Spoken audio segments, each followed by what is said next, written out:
जिसने सुना खो गया, पूरा नशा हो गया।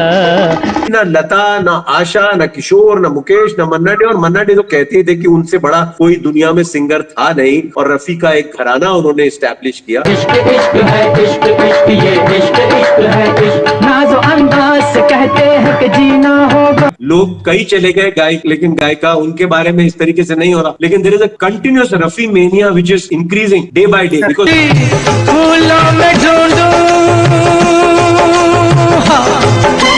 कि रफी साहब की आवाज में जो एक अरेस्टिंग पावर है, जो अट्रैक्ट करने का, एकदम ग्रैब कर लेने वाली बात है, वो और किसी सिंगर में नहीं है। तो तुझे क्या सुनाऊं मैं दिलरुबा तेरे सामने, फिल्मों को हिट कराने में रफी साहब को बहुत बड़ा योगदान था। दीवाना हुआ बादल सावन की घटा, ये एक फैक्ट है कि दुनिया में इतने बैकग्राउंड सॉन्ग्स किसी ने नहीं गाए। चले हम फिदा जानो तन साथियों, अब तुम्हारे कि बैकग्राउंड सॉन्ग्स जो कि औरतों के ऊपर है, उनमें वो रफी साहब गा रहे हैं। मन में दाग लगा बैठ, उड़ जा रे पंछी के अब। फिल्म जगत या फिल्म संगीत जो है, उसका एक नक्शा अगर खींचा जाए तो उसकी नींव की या रीढ़ की हड्डी रफी साहब है।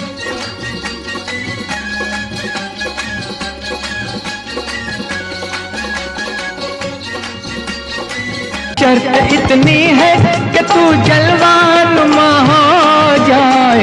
एंड एक और जो मतलब मिथ होता है, अक्सर लोग बात बोलते हैं कि साहब मदन मोहन के बेस्ट गाने लता जी को मिले। अगर आप उठा के देखेंगे इस फहरिस्त को, अगर आप देखेंगे तो मदन मोहन के सबसे ज्यादा largest number of hits Rafi साहब के साथ है, लता जी के साथ नहीं है। लता जी के हो सकता है लाइफ के बेस्ट गाने मदन जी ने दिए हो, लेकिन मदन जी के सर्वश्रेष्ठ गाने जो है और सबसे ज्यादा हिट गाने रफी साहब के साथ है, वो फहरिस्त ज्यादा लंबी है, लता के साथ इतने हिट्स नहीं है। कर चले हम फिदा जानो तन साथियों, तुम्हारी धूप के साए में शाम।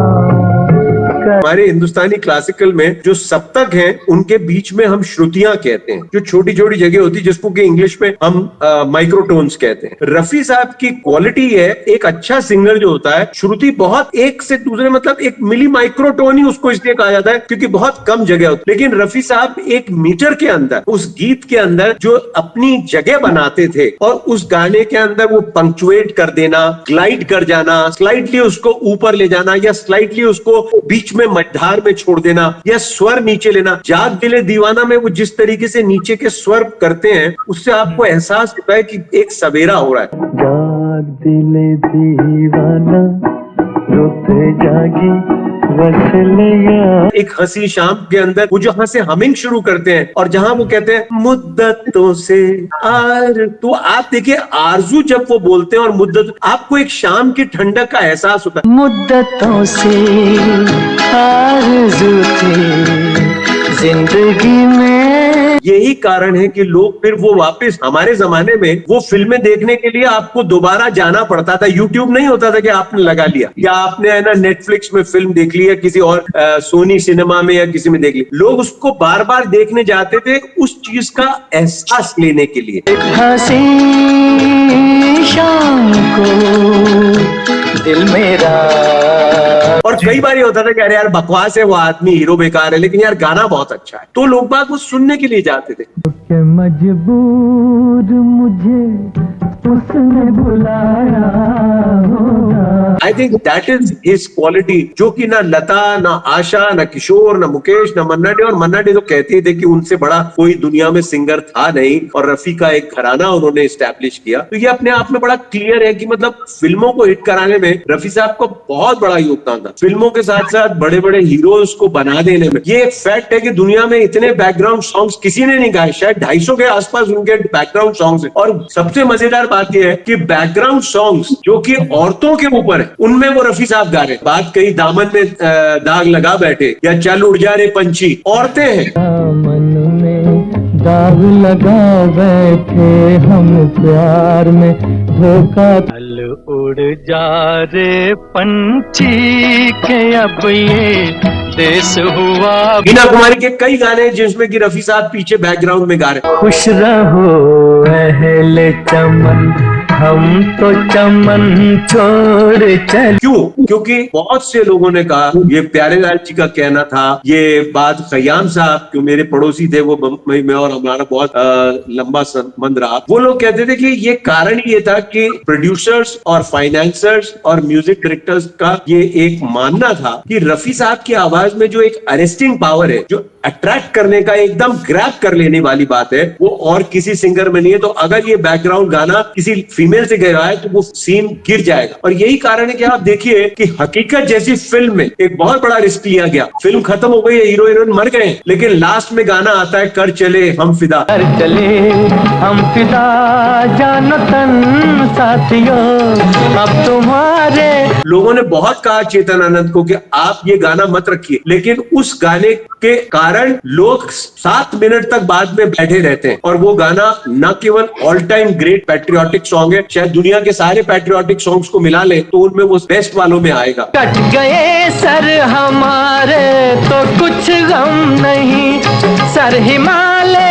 और वो फिल्म हिट हुई और गुरुदत्त ने तो उनके गाने ये लखनऊ की सरजमी उसके ऊपर ही दे दिया, क्रेडिट्स के ऊपर ही। ये लखनऊ की सरजमी, ये लखनऊ की सरजमी, ये लखनऊ की सर। तो ये ग्रेटनेस आई थिंक उनकी गायकी की जो शैली थी उसका एक बहुत बड़ा प्रभाव ऐसा पड़ता था कि लोग खिंचे चले आते थे।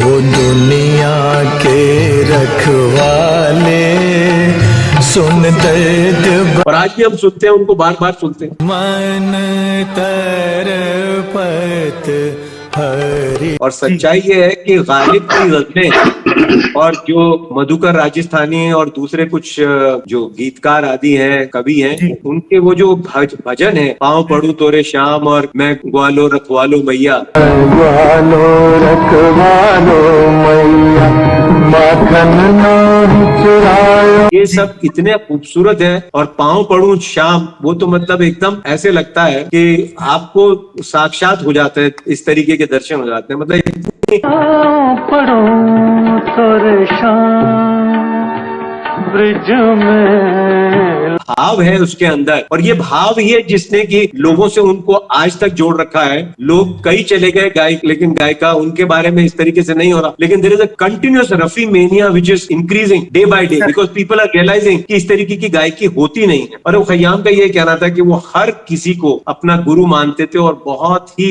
ध्यान से सीखते थे, और उसमें उनके कहीं अहंकार बीच में नहीं आता था। और इसीलिए उन्होंने जो कुछ दिया वो एक तरीके से उनके अंतःकरण से प्रस्फुटित होता था, और इसीलिए वो प्रभाव भी डालता था। और इसीलिए कई फिल्में ऋणी है उनके। वैसे तो पूरा फिल्म जगत या फिल्म संगीत जो है उसका एक नक्शा अगर खींचा जाए तो उसकी नींव की या रीढ़ की हड्डी रफी साहब, लेकिन कहीं ना कहीं बहुत सी फिल्मों के हिट होने में रफी साहब का बहुत बड़ा योगदान रहा है। लोग बार बार उन फिल्मों को देखने के लिए उनके गीत सुनने जाते थे, कलाकार को देखने नहीं जाते थे, सीन को देखने नहीं जाते थे, गाने